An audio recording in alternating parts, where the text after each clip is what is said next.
Hello, everyone. I'm here today with Nancy Harhut, and getting people to take action is what Nancy's all about. Her specialty is blending best-of-breed creative with decision science to prompt response. A frequent speaker at industry conferences, Nancy shared her passion with audiences from Moscow as the only American on the speaker's roster to the U.S. Department of Defense 2 times. Along the way, she's been named NEDMA Direct Marketer of the Year, Ad Club Top 100 Creative Influencer, OMI Top 40 Digital Marketing Strategist, and Andy Emerson Award recipient. Prior to the Wild Agency, Nancy held senior creative management positions with Hill Holliday, Mullen, and Digitus. She and her teams have won over 150 awards for digital and direct marketing effectiveness. And today, we are going to talk about the psychological aspects of email marketing. Nancy, how are you doing today? I'm doing great, Dave. How about yourself?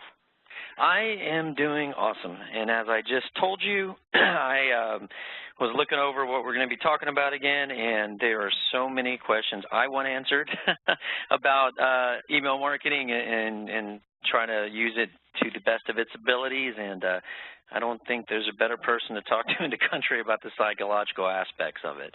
I've seen you speak a couple times, and I just absolutely have loved your information, so super excited to talk with you today. Well, thank you. All right, so to just dig right in here, but before we get into pointers to help out with email marketing, I'd like to just have you quickly give your take on the importance and power of email marketing in general. Sure. So these days, it's really become the marketer's workhorse. I think that email is really kind of the primary channel that the majority of marketers rely on. In fact, MailerGen did a survey, and they found that 89% of marketers say that email is their primary channel for lead generation. The DMA, the Direct Marketing Association, says that it delivers a 4,300% ROI. McKinsey & Company said it's 40 times more effective than Facebook and Twitter when it comes to generating customers. And there was a recent study that was reported in Search Engine Journal, and they found that people who buy products marketed to them via email spend 138% more than people outside of the email marketing campaign. So clearly email is important, and clearly it's powerful. Wow. Wow, I knew it was, but wow, those are some very strong numbers. I will tell you, just as another marketer, I love email. Absolutely love it. You know, I don't do it instead of everything else, obviously, but, you know, in conjunction, but I always speak to the power. It almost is like old school marketing. It almost feels like this these days, but it's super powerful. Okay, you sold me 100% if I wasn't already sold on utilizing email. But now, why should marketers or email marketers consider the psychology when developing their email strategy? I have heard utilizing psychology is an email marketer's best kept secret. Is that true, and can you expound on that a bit? So, yeah, I mean, I think of it that way. I do think of it as a best-kept secret, and I definitely think that email marketers should consider psychology. Although, you know, to your point, email is very important, and it's particularly important when used in integration, you know, in integrated campaigns. And frankly, some of the things that we'll probably talk about today are techniques that are ideal for email, but that could also bleed over into other communications like your direct mail or your social or your print or broadcast. But we'll speak specifically about them for email, but keep that in mind. But the reason that the psychological principles are so helpful and so important to marketers, particularly email marketers, is because of the competition that we have out there. Any marketer is really, you know, fighting to capture attention and then to capture response. And there's just a lot of competition out there. There are several studies that say that the average person gets about 85 emails a day, and if you bump that up to the busy executives, if you cross over from B2C to like B2B, that number climbs to about 200 emails per day, according to Harvard Business Review. So the bottom line is we in email marketing have a ton of competition, and people are really not spending a lot of time with us. They give us maybe 3 or 4 seconds when they decide whether or not to open an email. And they're also very, very quick to delete even when they do open an email. So here's where it gets interesting, though. These decisions to open or not open, to read or not read, to click or not click, to delete or not delete, a lot of these decisions are happening subconsciously. There's a gentleman named Gerald Zaltman. He's a Harvard Business School professor, and he's the author of How Customers Think. And he says that up to 95% of decision-making takes place in the subconscious mind. And this is really very interesting. Apparently what has happened is people over the millennia have developed certain decision-making shortcuts, certain automatic, instinctive, reflexive behaviors. And we've developed them over the millennia as a way to conserve mental energy, because it's really hard to weigh every bit of information before making a decision. We just never get around to making any. So we've developed these decision defaults, and we kind of cruise along on autopilot, and when we encounter a certain situation or what a researcher would call a stimulus, we just default to this automatic behavior without giving it a lot of thought. It's almost like, David, if you think about it, if I were to sneeze right now, you would probably quickly reply, bless you, or gesundheit. You probably wouldn't stop and really analyze it and go, oh, Nancy just sneezed. Should I or should I not say something? What would be an appropriate thing to say? It would be a very automatic response. And it turns out that we as human beings have hundreds and hundreds of these automatic responses, and some of them govern the behaviors we have around email marketing. And that's why it's so important for marketers to factor in some of this marketing psychology and some of these human behavior triggers when it comes to the email marketing, because we can literally nudge people in the direction that we want them to go. And if we know that they're more likely to do a certain thing if they encounter a particular stimulus, let's make sure they encounter that particular stimulus. It just makes so much sense. And I'm a nerd when it comes to that stuff, too. I'm fascinated with it. It's just, it's incredible. And then one thing you start to learn is that you're not so special. you know, especially with all the psychogeometric stuff, I think they break down personalities into 4 or 5 types, right? And there's, what, billions and billions and billions of people. So you start to realize that. And then once you kind of own that and you realize you're not so unique, that's when that's why you're able to do that. And that's, so if you didn't tell people already on utilizing email and the psychology, I think you just did. So let's start at the top, subject lines.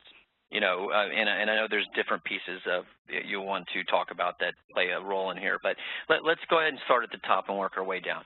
So subject lines, would love your advice on the best practices with these. Sure.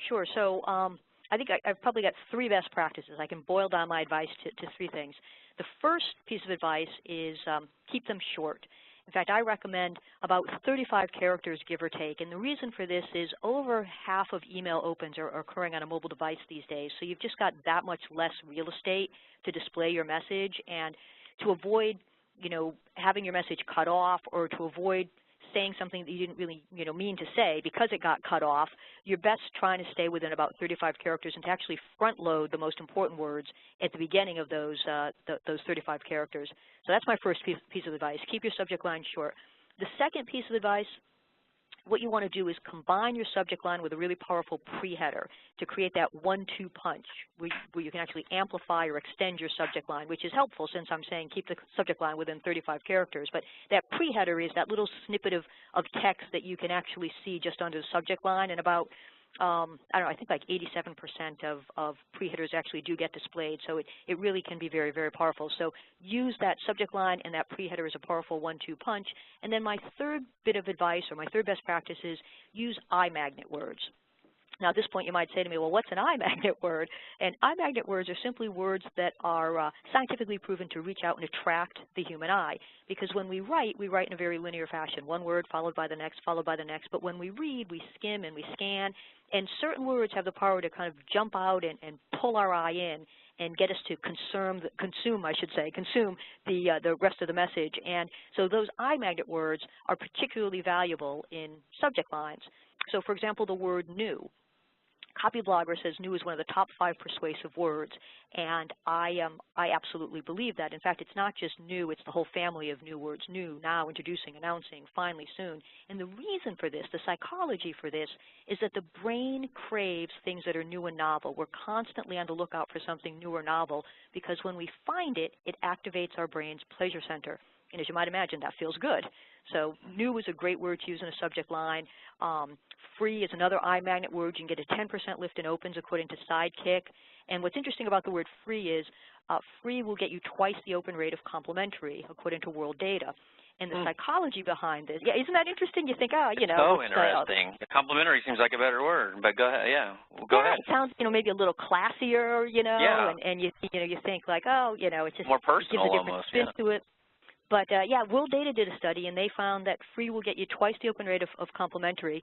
And they also found, and this is worth mentioning, Dave, there was a time a few years back when you would avoid free because it would actually trigger the spam filters, and you didn't want that. But for the last 2 or 3 years now, free has been one of the top performing subject line words because it's not signaling spam anymore. The way that spam is evaluated has gotten much more sophisticated. It has to do with sender reputation and all kinds of algorithms that I'm not qualified to speak about. But what I can say is free has become a top-performing subject line word the last couple of years.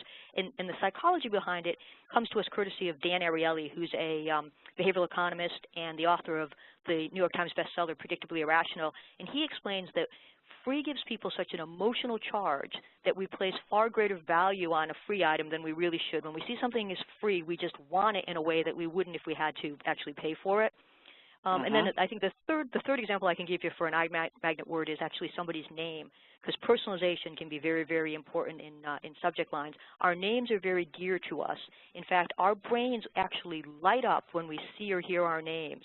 And studies have been conducted that show that we'll trust a message more if our name is attached to it. So anytime you can put somebody's name in the subject line, that's going to go a long way to getting someone to notice it and open that email. In fact, Experian ran a test, and they found you can get a 29.3% lift in opening rates simply by putting somebody's, not somebody's, but the recipient's name in the subject line. So those are 3 examples of iMagnet words, and you start to use these things in combination. The shorter subject lines, a good 1-2 punch with a pre-header, and some of these iMagnet words, and you're on your way to having a really strong subject line.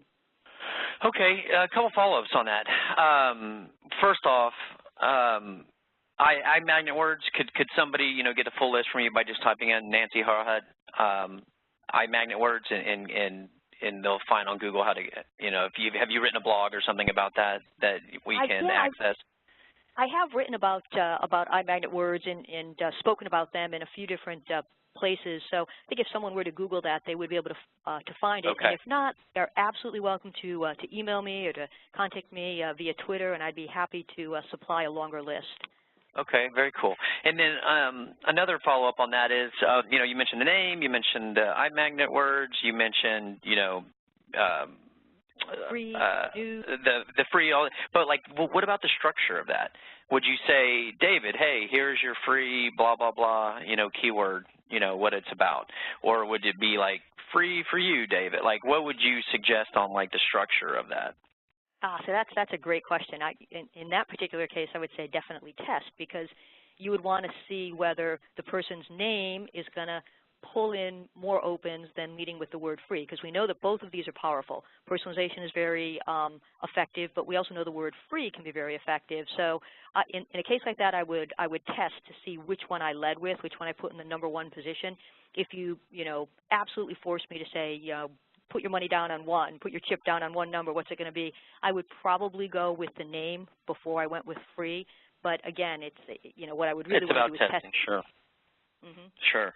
So, but what you would want to test is still you'd want to have the personalization and one of the iMagnet words towards the beginning of the subject line, and then you wouldn't want to put those in the middle or the end, most likely. Most likely, I try to get them as close to the front as possible, just because you put it at the end, and there is the possibility that it's going to get cut off and it's not going to show up, and then it loses obviously any chance of being effective. Gotcha. Okay, well, very cool, very cool. That one pointer alone will help people, but let's give them some more. So I've heard you talk about the 5 W's plus 1 H. Can you explain further what that's all about? Sure. It's a term that anyone who might have gone to journalism school would probably recognize right away, and that's where I first encountered it. But it refers to who, what, where, when, why, and how. Those are the 5 W's and the 1 H, who, what, where, when, why, and how.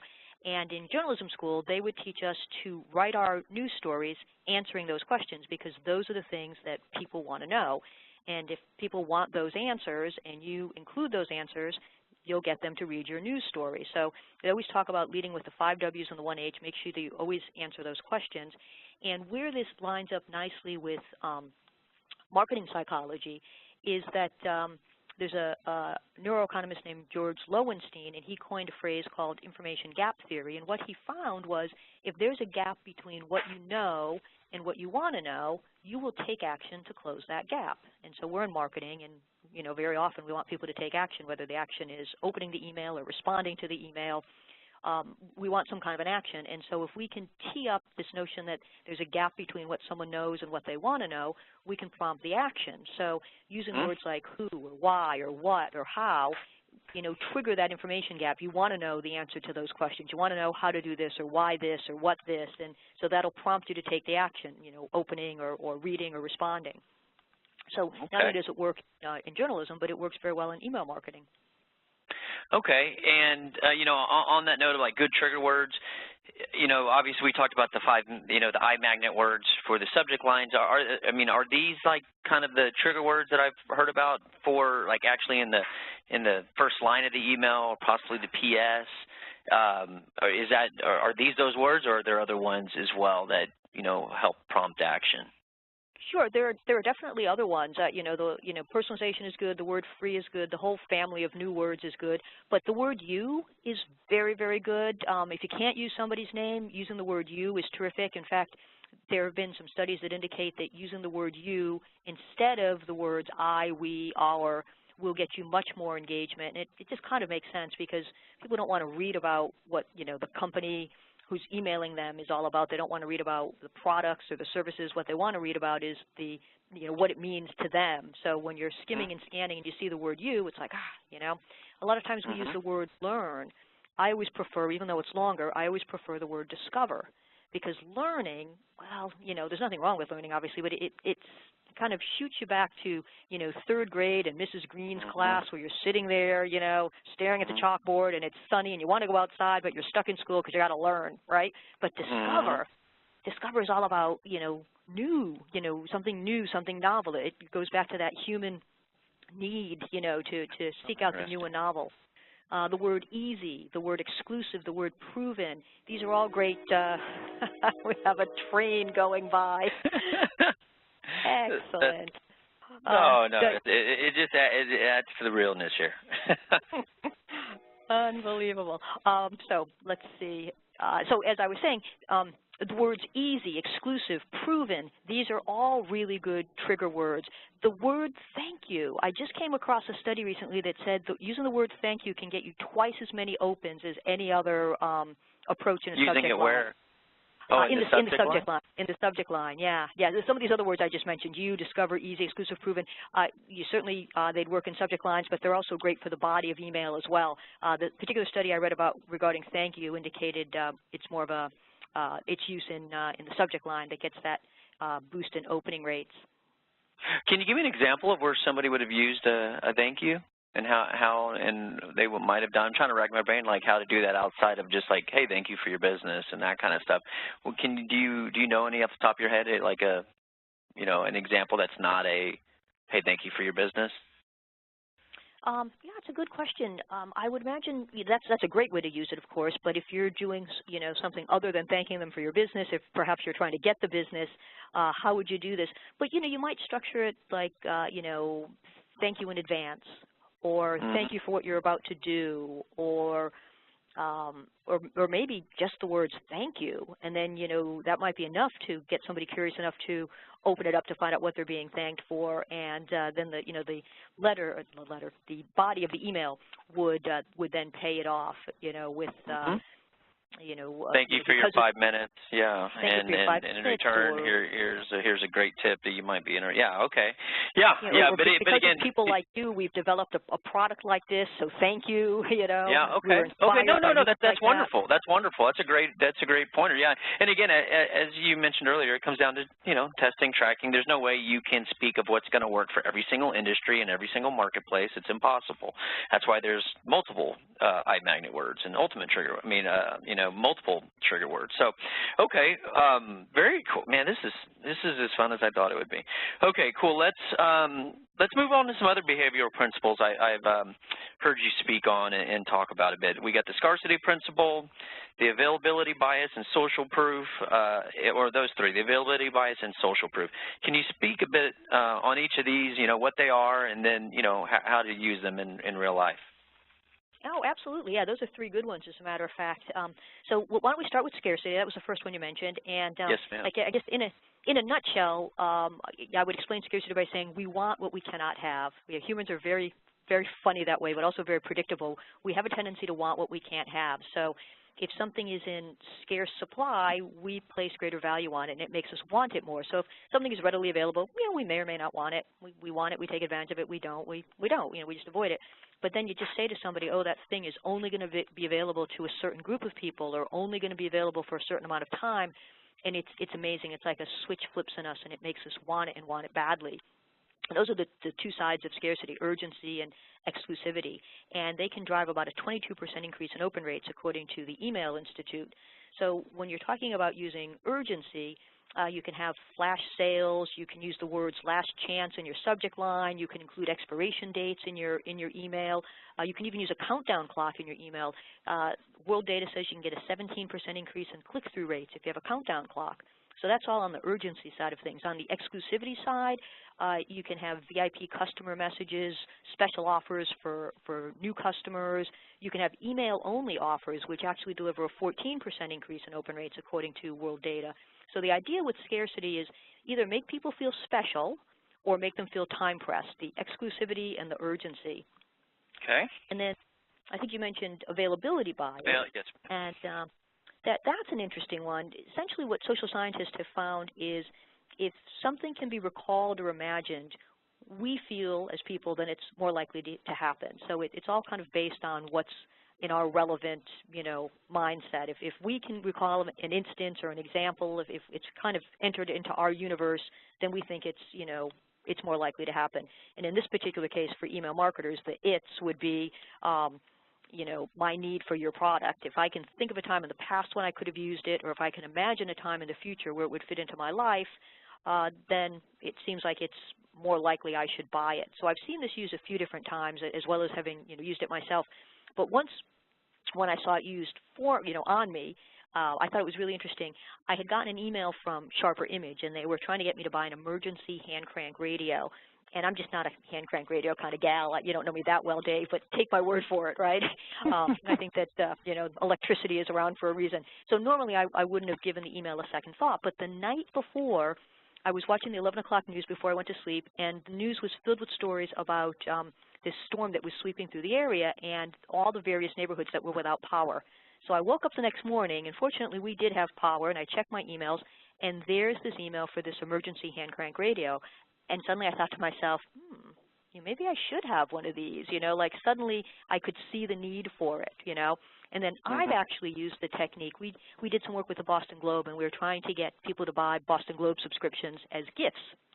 And we created an email that said a Boston Globe subscription is perfect for your, and then we listed a bunch of descriptors, your theater buff, your sports fan, your political junkie, your crossword puzzle, guru, whatever, listed a bunch of those. And so it would have the effect, as somebody's reading this of thinking, oh, that's my husband, that's my son-in-law, that's my daughter, that's my mother. They start to slot in, who's the travel buff in the family, who's the crossword puzzle aficionado, who's the, the travel buff.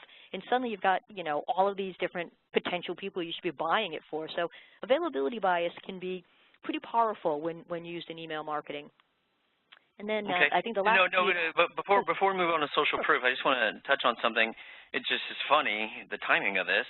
I literally made a note for myself on this one marketplace that we're going to be, going after, and it was actually from talking to a friend of mine last night that he's not in marketing, but he's a super smart guy, but he's a prosecuting attorney, and we were talking about it, and we were going to be looking to market to this 1 second. It's going to be, hey, imagine this, right? And that's just crazy that you're talking about that today. So that really does, strike. That is that's one of the psychological kind of words to use for something like that. You kind of get people to start, would that do something to their brain to get them to start thinking of a possibility of them either this type of marketing working for them or working with you or whatever? So that falls under the availability bias, huh? Yeah, no, that's an excellent word to use, as a matter of fact. But yeah, get you to project yourself. In this case, imagine it. You're maybe thinking about in the future, but you're kind of creating that scenario where, where you'd be very receptive to the message. It actually works. That's really weird timing. I literally made that note this morning.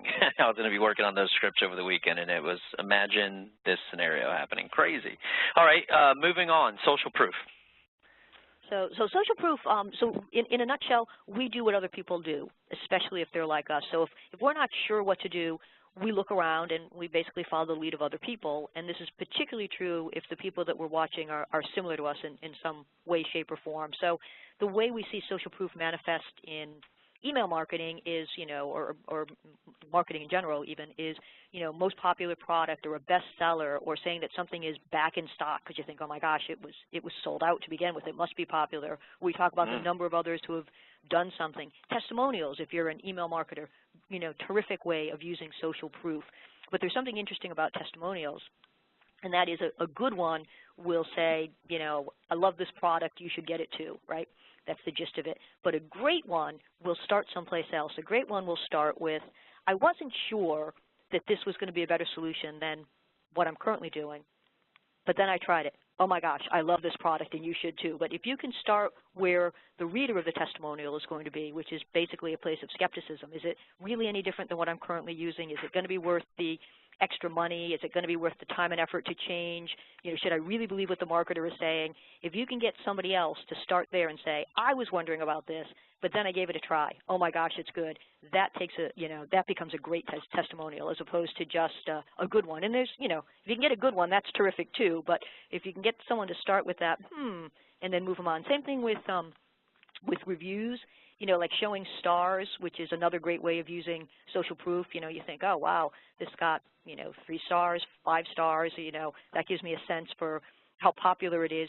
Northwestern University did a study, and what they found was a 4.2 to 4.5 star review is better than a straight 5-star review, because having that, if you get nothing but 5 stars, people begin to wonder, can I really believe this marketer? They really got all these 5-star reviews. 4.2 to 4.5, Northwestern University found was a sweet spot because it helps establish trust, credibility. Isn't that cool? Well, how do you make that happen if you're doing a great job and if you're asking people to leave you reviews or whatever? So, hey, well, if you don't mind. You can't. Yeah, you can't. Tell people what to write. But I think what happens is some marketers are tempted to try to remove the less than perfect ones. I'm big against that. No, I'll tell you right now, I'm huge against that. As long as you have enough good ones, right? Because my wife was, she works with this nonprofit, and every now and then they get just crazy. They do pet care services. So you're going to have some bad reviews. You ain't going to have some crazy people. And I told her, absolutely, positively, do not remove that. Respond to it. But look at all these other good ones. All this does is add legitimacy to the other ones. It's like whatever you do not remove that. But respond to it, and tell them. But you're absolutely right. Yeah, address it, but leave it there. That it just seems like it's more balanced and it becomes more believable. You're absolutely right. Yeah, that was just a feeling I had, but I didn't really know it was a psychological type of thing. It just was what felt right. I was like, no, this just adds legitimacy to all the other ones. Now, if you had 9, all bad ones, well, you better work on your company. Exactly, and that always gets forgotten, right? When you're talking about marketing and sales and everything, you not enough is paid attention to. Like, well, you got to have a good product. You got to do a good service.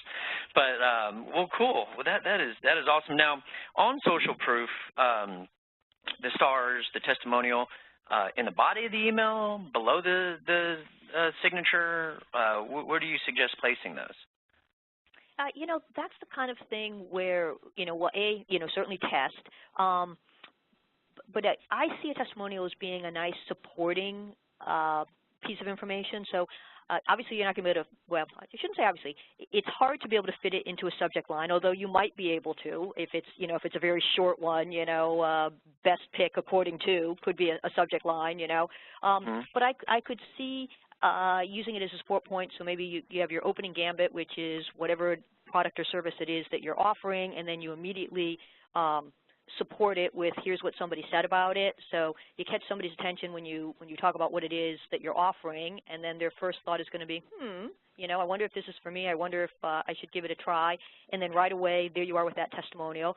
Another thing you can do, though, is use it along your footer, your anchor, as just kind of an ancillary piece of information, kind of a nice to have, that little extra icing on the cake if you want. So it's the kind of thing that I think you can experiment with depending on how you're structuring your message. And you know, like many things in email, certainly worth testing a few different approaches. Okay. What about a link to, like, your Google reviews? Yeah, you can definitely have it on a landing page or on your website. But a link, but like a hyperlink, because sometimes hyperlinks scare people. You know, I know they scare me. You know, if I'm not exactly sure who you know, even though if it's a company I know and trust, like Bank of America, you know, I still kind of get freaked out by clicking on anything sometimes. Is that you know, what other, you know, what data has shown for other people, or is it just, you know, my own neuroses? well, you know, you raise a good point about competing calls to action, actually, too. So if you have an email, you generally want like a single call to action, and including a link that says, well, here, come here and check our testimonials might actually dissuade them from doing what you want them to do to begin with. You know, maybe the bank wants you to, I don't know, open an account or something. If that's the primary call to action, and someone's thinking, okay, I'm going to, and then they're like, oh, well, wait, maybe I'll first check this link over here about testimonials. That might actually, you know, take their eye off the ball. So that's maybe another reason not to have a link to it. But perhaps when you get somebody to the landing page to open the account or to buy the product or whatever, that could be a good place to reinforce their decision. Maybe have some of the testimonials there. Okay. Okay, very cool. Now, this is kind of along the same lines, you know, building authority. You know, how can a marketer do this? I mean, is it through testimonials or whatever? But to create authority through email if they don't have a big name already, you know, that they're tied to. Sure. I mean, if you have a big name, if you've got a celebrity, you know, more power to you. That's great. Definitely use it. But there are other ways to suggest authority. Certainly, you can talk about if you've been featured in a particular magazine or on a news program. That's a way to do it. Maybe you're a member of a professional association, a trade association, the Better Business Bureau. Maybe you have product reviews. You know, if they're from a professional reviewer, great. But even from a user, the thing about authority is it's almost like it's in the eye of the beholder. It's kind of who we perceive to be authorities. So, for example, if somebody switched from a competitor product to yours, that person could be considered an authority in a prospect's eyes. You know, like, oh, there's someone who did made the move that I'm considering making, and this is what they have to say. They're an authority in this particular area because they've compared both products and made their decision. So there are a lot of different ways to use it. The other thing you could consider doing is trying to become an authority yourself, you know, by publishing content or by citing, you know, your years in business or the awards that you've won or companies that you do business with. That's another, you know, another sign of, you know, what makes you good. So there are a few different ways to tap into that principle. Okay, awesome. Yeah, you were mentioning quite a few different things. Is this something else you've written about in the past by chance? Because it seems like that could go pretty deep. And, you know, I always try to look at things from a small business and a large business, you know, because there's just a difference between trying to sell with a big name and trying to sell without one. So creating this authority can go a long way. Have you I know there's probably other resources, but I'd like to direct people to you. I think you're the top of the food chain with all this stuff. So, well, have you written about that? Thank you. Well, your credentials speak for themselves. But have you written about the authority principle at all, or authority on email marketing? Building authority? I've touched on it here and there, and you know, I work at Wild Agency, and that's Wild with an E, W-I-L-D-E, and we have a terrific blog. So if I haven't written about it, likely somebody else in our agency has. So if there's something that somebody's looking about on any of these principles, you know, definitely check out our website and our blog, because we're constantly putting out more content that has to do with social science and behavioral economics in marketing. So cool.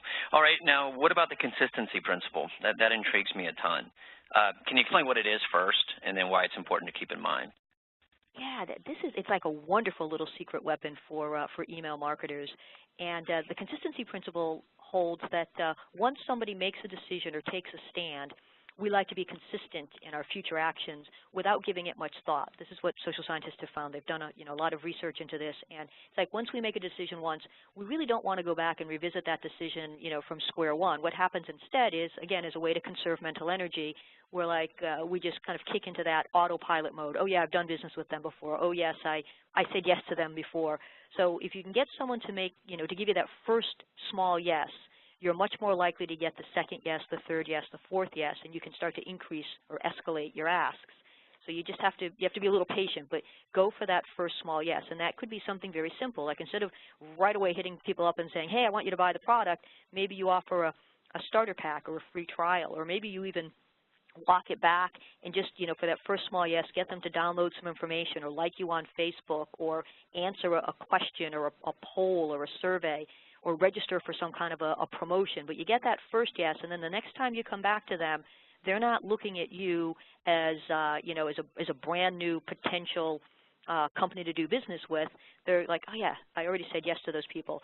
And you might want to even remind them that they said yes. So here's a great way to use thank you, as a matter of fact. Thank you for taking our survey could be the subject line, and then they open it up and the email asks them to do the next thing. Maybe now it's download some information. You start to escalate those asks. You tie all that together. I love it. Yeah, I love it. If you get that first small yes, it really increases your chances of getting the second, third, and fourth yeses.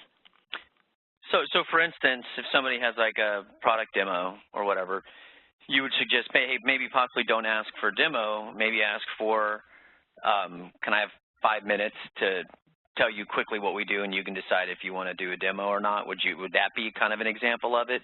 Versus, hey, I'm so-and-so, here's our information, do you want to set up a demo or set a time to talk type of, or to do the demo? That always turns me off personally. I'm like, whoa, take it easy, would that be along the lines, or do you think like asking for 5 minutes is more than asking for like a demo? Well, I think you're absolutely right. I think you need to think about where somebody is in the buying cycle, and if they're at the very, very beginning, they're probably not ready for a demo. That's a little bit more of a time commitment. It's, and it's asking someone for a commitment when they might not even be sure they want to do business with you, or they might not be convinced that your product is the right product for them. So, asking them for 5 minutes versus a demo, definitely easier. But there might even be something in front of the 5 minutes. Maybe it's asking them to download a quick cheat sheet about the new product, or about how people are using this particular new product or new service, So you start with that really small commitment, and it's like, okay, they downloaded the cheat sheet to find out how other people in their industry are using this new thing, and then maybe the next thing is, how about a 5-minute, quickie conversation, and then maybe after that, the next thing becomes the demo. You start to escalate that way.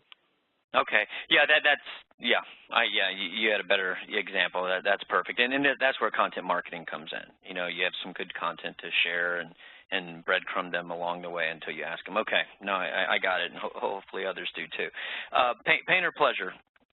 Which do you suggest is the most powerful motivator between the two messages, and how can you decide which is the best message for your product or service? And I assume what you're going to say on the second one. Okay, yeah. So pain or pleasure is an interesting question, and so I'm going to come down on the side of a qualified pain, and here is the reason why. This is kind of counterintuitive for us as marketers. In marketing, we're all about benefits, all about the wonderful things that are going to happen if you do what I want you to do, right? If you buy my product, if you buy my service, it's all this great stuff is going to happen, and there's nothing wrong with that. And I never want to be, thought of as the person who said walk away from benefits, because that's not the case at all. Benefits are very important. But here's the thing. Social scientists have found that people are twice as motivated to avoid pain as they are to achieve pleasure. So if people are twice as motivated to avoid pain, you want to inject a little bit of that into your email marketing. And it could be very simple. You could say, instead of saying, take advantage of, maybe you say don't miss. Those two little words, don't miss, are just enough to trigger that notion of loss aversion, which is what this idea of avoiding pain is all about. Or maybe, you could say something like, how about a subject line that says 7 emails you should always send? So you think, well, that's something I want to read. I should open up this email and find out, because we all want to know which emails we should send. But the flip side of that, with a little bit of the pain, if you will, is 7 emails you should never send. And right away, it's like, I definitely want to know the 7 I should never send, because we want to avoid mistakes, we want to avoid loss, we want to avoid pain. So the idea is have a healthy mix of the two. Like, never walk away from the benefits, because everybody is interested in what's in it for them and what they're going to gain. There's no question about that. But what you might want to do is think about, you know, positioning your marketing message in terms of what people will miss if they don't do what you're asking them to do, so what they're going to miss out on if they don't say yes to you, or you say, you know, what horrible, nasty thing they can avoid if they do say yes to you. You know, maybe you have the solution to some awful, nasty problem, some pain that they want to avoid, but a little bit of that, you know, avoiding pain, introducing that pain element can go a long way in email marketing. And it's sometimes counterintuitive. I can't tell you how many times I've talked to clients and they'll say, I really like that line, or I really like that concept, but can you twist it a little bit, make it a little bit more positive? It's just a little too negative. And I have to come back and explain, actually, that's what's going to make it work even better. You know, people are twice as motivated to avoid the pain as they are to achieve the gain. So sometimes leading with that avoidance is even better than leading with the gain. Yeah, or you can just take every email that you do that's a pain or pleasure one and just vice versa it and come up with the opposite. You know, like you were mentioning, 7 emails that will go the other direction. Just start looking at what you've done, and that immediately can give you some good opportunities to try out their email or content or whatever. You know, just go the other direction with it and see what happens. Yeah, that's a great awesome. idea. Yep. Awesome. Now, overall, man, we're running a little bit out of time. I have so many other questions, so I'm going to try to pick the one I think is going to be the most helpful here. Overall layout of your emails, just the overall. You've talked about some parameters on the subject lines, and but can you give your advice here? Just some bullet points, basically, of I think I've heard you talk about in the past. Just the overall layout. Can you give some pointers there? Yeah, you know, these days we recommend mobile first, single column. It's going to be the most user friendly for people. Keep things short and scannable. People read 25% slower online, and it's even harder when they're reading on mobile phones. And these days, half of the people that are reading their emails are doing it on a mobile phone. Strategically use visuals. Never have your key message in nothing but the visual, because so many people have images off. But on the other hand, people love visuals, so have the visuals there. Always have an alt tag just in case they don't load, and make sure your key information is also in the text. Buttons, your call to action, make sure your button is a contrasting color. Make sure that the copy on it is benefit-oriented. Make sure there's enough white space around it, particularly because so many people are looking at things on phones. You don't want them to fat finger and hit the wrong link. So put enough space around your links and your buttons. Have a single call to action. So one thing you want people to do, but then repeat your request for them to do it 2 or 3 times. And stick to 1 or 2 typefaces. Anything more than 2 typefaces can actually decrease your click-through rate. So it just starts to look too busy and too crowded. So those are my kind of top tips for layout. You mentioned, and these I've stolen from you, so these are your words. But you mentioned the call to actions, especially for mobile. I think you mentioned they need to be 15 pixels to combat fat fingering. Yes, with mobile phones. And another thing you mentioned that I'd like for you to talk about, I have it written down here, but I need you to explain it, is you said people read an F pattern, so use a contrasting color for buttons. Like, what do you mean by that? F pattern, and so what does that do to your layout? They've done a lot of different eye tracking studies, and what they find is the upper left kind of corner of your email is here, at least in the States and in other places where people read left to right. That's where people go first. So that's a real hot spot. That's a very important part of an email's real estate, because that's where people are going to start. That's where they're going to look. And then typically, they've done a lot of eye tracking studies. What happens is people will then go all the way across, and then they kind of also look they look down the left margin. So that starts to give you the F, if you will. They'll come in at the top left, they'll go all the way across, they'll also start at that top left and run down. So you're starting to get that F. Sometimes eye tracking will say either go with an F or a Z, because sometimes they'll start the upper left, go all the way across to the right, and then kind of diagonal back down towards the lower left, and then scoot across the bottom again. So that F pattern or that Z pattern begins to show you where people look most when they're looking at an email. So those are kind of the hot spots, if you will. Mm-hmm. And with like getting some key points, do you like bullet points in emails? Yeah, anything to keep a email short and scannable. So bullet points, crossheads, very short copy, a powerful headline. People are, more likely to read the headline than they are to read the body copy to begin with. So a powerful headline, bullets, short copy, short paragraphs, always focus on personalized, relevant content, what's in it for the reader as opposed to what it is you want to say. And you're going to be in a much better spot. And then, this isn't really design. It's more like construction of an email, but avoiding jargon and marketing speak and just trying to have a fresh voice and sound friendly and accessible and easy to digest. Gotcha. And what about the PS? What about that real estate? What do you suggest that to be a thank you for your time? Do you suggest that to be where you put a testimonial? Is that where you put the call to action? What's your best uses for the PS in your mind? Yeah, so it's interesting with a letter. If we were in the offline world, I would say, recap the offer or add a little bit of information that you haven't gotten to in the body of the letter.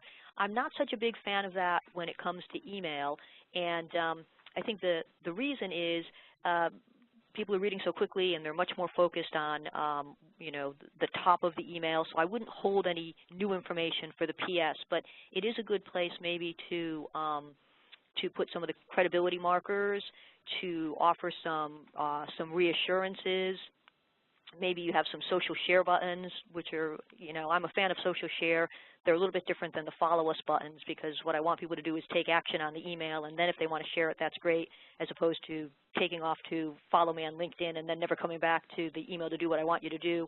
We do a lot of work with certain regulated industries, finance and insurance, so the bottom of the email is a good place for the inevitable legal and disclaimers.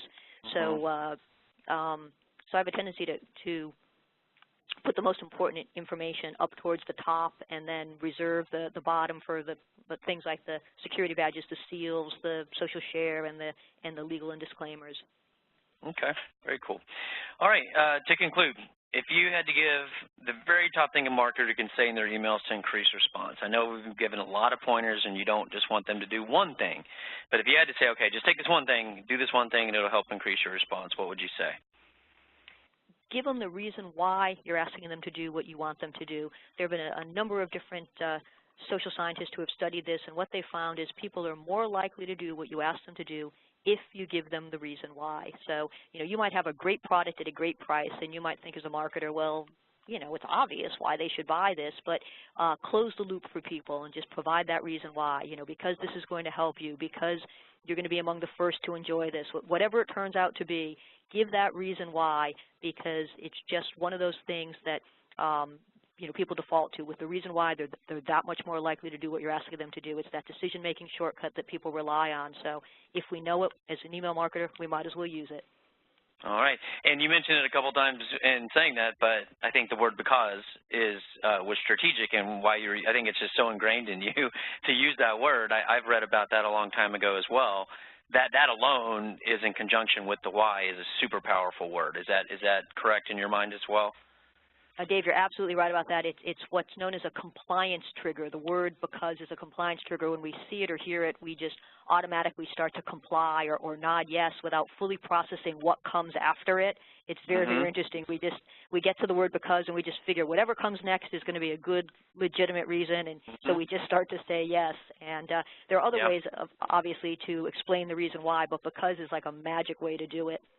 Yeah, isn't it? That's probably all the psychological stuff I've read about. That one just has stuck out to me the most. Like, that is incredibly fascinating. I think I even read a study where people tried to cut in line for the water line or whatever to get a drink of water, and if they just used because, it was no problem. Yeah, it is. It's the neatest thing. Well, there's a Nancy. I'm sorry. Go ahead. Go ahead. I think there was a study that a woman from Harvard named Ellen Langer did, and it had to do with people lined up to use a photocopier. And that's what it was. That's what. Yeah, it's really fascinating stuff. Yeah. Yeah. Hey, I got to use this because I'm running late to a meeting. Okay, go ahead. Right? It's crazy, but that right there, that one pointer right there, give the reason why.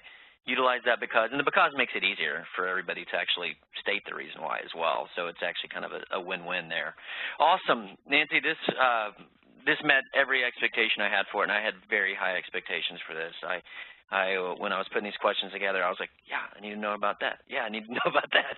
And you explained everything so wonderfully. I greatly appreciate your time.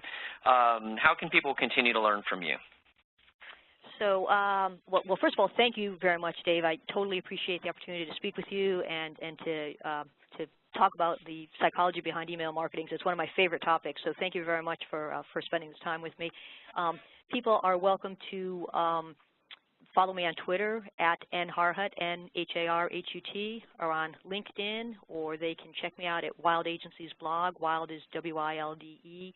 And if they happen to be following any of the marketing conferences, I'll be speaking at South by Southwest in March, the Content Marketing Conference in April, Conversion Conference in April, Financial Brands Forum in May. Those are just the first few. So wow. I pop up here and there if people are following marketing conferences. If anyone out there happens to see me, please come by and say hello. I'd love to meet them. Awesome. Well, thank you so much, Nancy. I really appreciate it, and until next time.